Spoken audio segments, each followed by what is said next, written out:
উট পাখির নাম শুনলেই মনে পড়ে মরুভূমির কথা। তবে এবার সেই উট পাখি নতুন ইতিহাস গড়েছে বাংলাদেশের মাটিতে।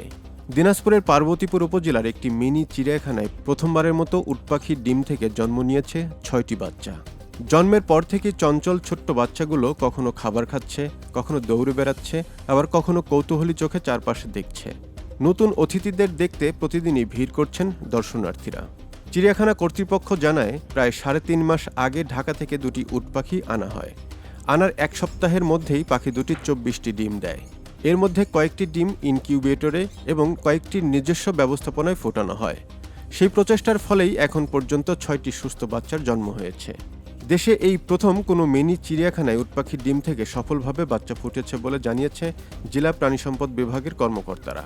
তাদের মতে উট পাখি পালন বংশবিস্তারের ক্ষেত্রে একটি আশাব্যঞ্জক উদ্যোগ। ৬ জুলাই পার্কটি পরিদর্শন করেন দিনাজপুর জেলা প্রশাসক রফিকুল ইসলাম এবং জেলা প্রাণিসম্পদ কর্মকর্তা ডক্টর মোহাম্মদ আব্দুর রহিম।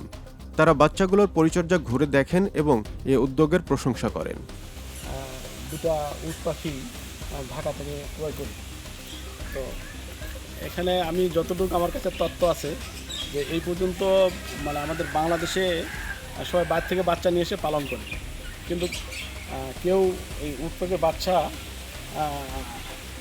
ব্রিডিং করতে পারে নাই এবং 7 দিনের বেশি বাঁচে না, এটা আমার তথ্য অনুযায়ী। উট পাখির ডিম থেকে বাচ্চা ফোটানোর পুরো প্রক্রিয়ায় সহযোগিতা করেছে দিনাজপুর হাজী মোহাম্মদ দানেশ বিজ্ঞান ও প্রযুক্তি বিশ্ববিদ্যালয়ের জেনেটিক্স অ্যান্ড অ্যানিম্যাল ব্রিডিং বিভাগ। আর জন্মের পর থেকে বাচ্চাগুলোর সার্বক্ষণিক পরিচর্যা করছেন কৃষিবিদ মোর্শেদা বেগম লপু।